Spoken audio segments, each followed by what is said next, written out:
اللہ کا نام لینے سے انسان اچانک پہنچنے والی مصیبت سے بھی محفوظ رہتا ہے۔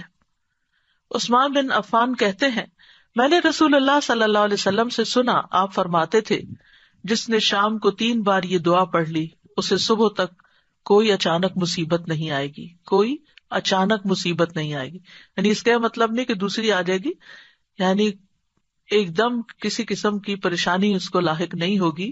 اور وہ دعا ہے، بسم اللہ الذی لا یضر مع اسمہ شیء فی الارض ولا فی السماء وہو السمیع العلیم۔ اللہ کے نام سے، وہ ذات کہ اس کے نام سے کوئی چیز زمین میں ہو یا آسمان میں نقصان نہیں دے سکتی، اور وہ خوب سنتا ہے اور خوب جانتا ہے۔ اور جس نے صبح کے وقت یہ دعا پڑھ لی اسے شام تک کوئی اچانک مصیبت نہیں آئے گی، اور جب شام کو کوئی پڑھ لے تو صبح تک اس کو پریشانی نہیں ہوگی۔ اسی طرح اگر انسان بسم اللہ نہیں پڑھتا تو یاد رکھیے کہ بسم اللہ نہ پڑھنے کا نقصان یہ ہے، ابن عباس کہتے ہیں کہ ابلیس نے اللہ تعالیٰ سے کہا کہ تو نے اپنی ساری مخلوق کا رزق واضح کر دیا ہے، میرا رزق کس میں ہے؟ تو اللہ تعالیٰ نے فرمایا، ہر اس چیز میں جس پر میرا نام نہ لیا جائے۔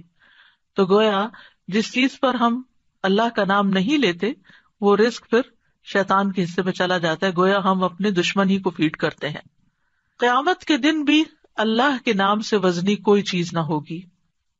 پھر اسی طرح یعنی اس دعا کے پڑھنے کے مواقع کون کون سے ہیں؟ نمبر 1، ہر کام شروع کرنے سے پہلے، تاکہ اس میں برکت اور مدد حاصل ہو، اس کے اندر قبولیت ہو، ہمیں اخلاص نصیب ہو۔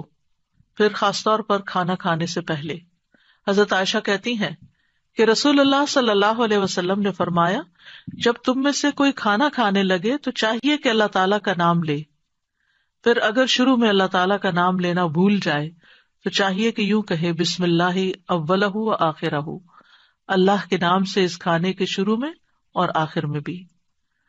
پھر اسی طرح لباس اتارتے وقت بسم اللہ پڑھنی چاہیے۔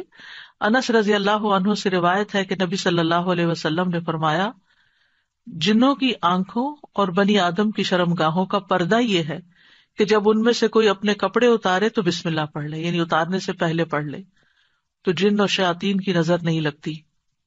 اسی طرح جب آپ بچوں کو کپڑے تبدیل کروا رہے ہوں تو اس وقت بھی بسم اللہ پڑھ لیں۔ اسی طرح بیت الخلاء جاتے وقت یعنی اندر پاؤں رکھنے سے پہلے بسم اللہ پڑھ کے دروازہ کھولیں۔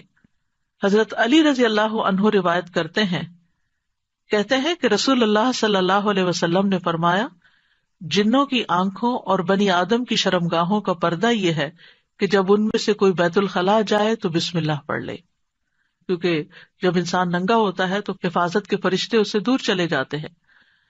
تو اس وقت حفاظت پھر کس سے حاصل ہوگی؟ جب آپ واش روم میں جانے سے پہلے بسم اللہ پڑھ کے پھر داخل ہوں گے۔ اسی طرح وضو سے پہلے، ابو ہریرہ کہتے ہیں کہ رسول اللہ صلی اللہ علیہ وسلم نے فرمایا، لا صلاۃ لمن لا وضوء لہ ولا وضوء لمن لم یذکر اسم اللہ تعالی علیہ، کہ جس کا وضو نہیں اس کی نماز نہیں، اور جو شخص وضو کے شروع میں اللہ تعالیٰ کا نام نہ لے اس کا وضو نہیں۔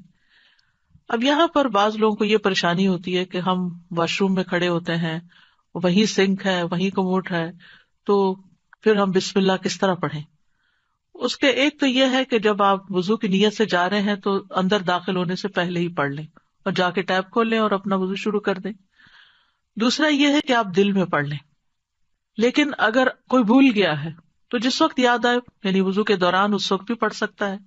پھر اسی طرح پڑھنا ہی بھول گیا تو اس کا کیا مطلب؟ وضو ہوا ہی نہیں سرے سے، یا پھر یہ کہ اس کی اگر وضو نہیں ہوا تو کیا نماز ہی نہیں ہوئی؟ نہیں، اس کا مطلب یہ ہے کہ اس کا وضو کامل نہیں ہوا۔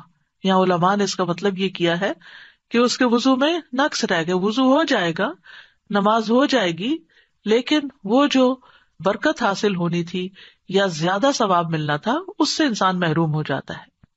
پھر اسی طرح یہ ہے کہ قرآن مجید کی قرأت سے پہلے بسم اللہ پڑھنی چاہیے۔ قتادہ سے روایت ہے، وہ کہتے ہیں کہ انس رضی اللہ عنہ سے سوال کیا گیا کہ نبی صلی اللہ علیہ وسلم کی قرأت کیسی تھی، تو انہوں نے بیان کیا کہ آپ صلی اللہ علیہ وسلم کھینچ کر پڑھتے تھے، پھر آپ نے بسم اللہ الرحمن الرحیم کو پڑھا، یعنی بسم اللہ الرحمن الرحیم، یعنی مد کے ساتھ پڑھتے تھے، الرحمان کو اور رحیم کو بھی کھینچ کر تلاوت کرتے تھے.